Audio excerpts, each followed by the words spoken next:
fratelli e sorelle, Oggi, buongiorno. Chers frères et sœurs, bonjour. Nous écoutons la catéchèse du pape François à Rome le 27 décembre 2017.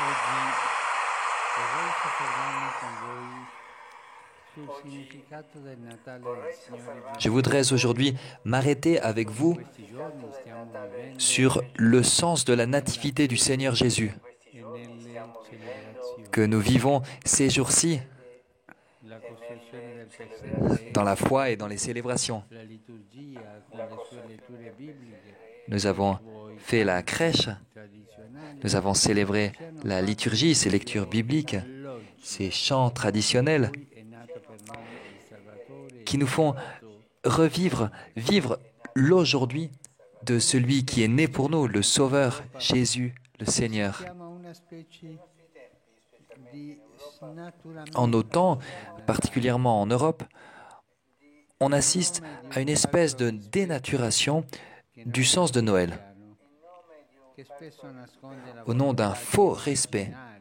la fede, qui n'est pas chrétien, si elimina dalla festa qui cache souvent la volonté de mettre la foi en marge de la société. ma in realtà On élimine toute référence à la naissance de Jésus. è l'unico vero Natale. Senza Gesù Mais en réalité, Natale. C'è un altro cet festa, événement est le seul ma non vrai Noël. Natale. Sans Jésus, il n'y a pas de Noël. Il y a une autre fête peut-être, mais pas Noël. E se al centro c'è Lui, allora anche tutto il contorno, cioè le luci, Et s'il est au centre, le varie tradizioni locali, compresi alors tout ce qui est autour, les lumières, les chants, toutes les traditions locales, même les plats particuliers, tout concourt à créer une atmosphère de fête, mais avec Jésus au centre. Mais si nous l'enlevons, lui, alors les lumières s'éteignent. Tout devient artificiel, tout n'est qu'apparence. À travers l'annonce de l'Église, nous, comme les bergers de l'Évangile, sommes guidés pour trouver la vraie lumière, la lumière de Dieu faite homme pour nous, qui se manifeste de manière surprenante. Il naît d'une fille pauvre et inconnue qui lui donne naissance dans une étable avec pour seule aide son mari. Le monde ne se rend compte de rien. Mais au ciel, les anges qui sont au Coran exultent. Et voilà que le Fils de Dieu se présente aujourd'hui encore à nous. Le don de Dieu pour l'humanité.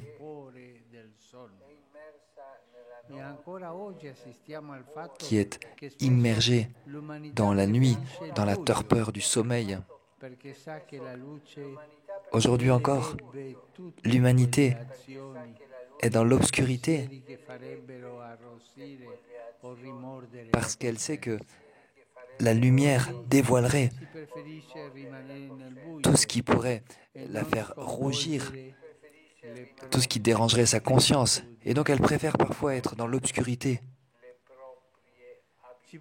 au lieu de changer ses propres habitudes erronées.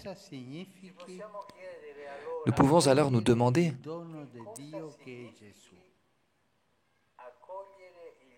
que veut dire d'accueillir le don qu'est Jésus. Comme lui nous l'a appris par sa vie, cela veut dire de devenir chaque jour un don gratuit pour ceux que l'on rencontre sur son propre chemin. Voilà pourquoi à Noël on échange des cadeaux. Le vrai cadeau pour nous, c'est Jésus. Et alors, nous devons être des cadeaux pour les autres. De la même manière que nous voulons être des cadeaux pour les autres, nous échangeons des cadeaux en signe de cette attitude que Jésus nous apprend. Lui est envoyé par le Père, il est un cadeau pour nous. un don et nous sommes un cadeau, un don pour les autres.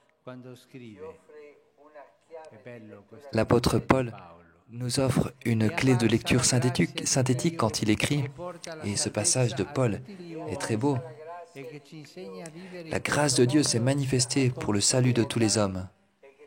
Elle nous apprend à renoncer à l'impiété et aux convoitises de ce monde et à vivre dans le temps présent de manière raisonnable avec justice et piété. La grâce de Dieu s'est manifestée en Jésus, visage de Dieu. Et la Vierge Marie a donné naissance à cet enfant dans le monde, mais qui n'est pas venu de la terre, mais qui est venu du ciel, de Dieu. Ainsi, dans l'incarnation de son Fils, Dieu nous a ouvert le chemin de la vie nouvelle, fondée non pas sur l'égoïsme, mais sur l'amour. La naissance de Jésus est le plus grand geste d'amour de notre Père du ciel. Enfin, un dernier aspect important, à Noël, nous pouvons voir que l'attitude humaine, guidée par les puissants de ce monde, est visitée par l'histoire de Dieu. Dieu va voir ceux qui sont en marge de la société. Ils sont les premiers destinataires de son don, le don du salut, apporté par le Christ, avec les petits, les marginalisés. Jésus établit une amitié qui continue dans le temps et qui alimente l'espérance d'un avenir meilleur. Ces personnes représentées par les bergers de Bethléem reçoivent la manifestation d'une grande lumière. Les bergers étaient rejetés, mal vus, méprisés, et c'est à eux qu'apparaît la grande nouvelle de cet enfant.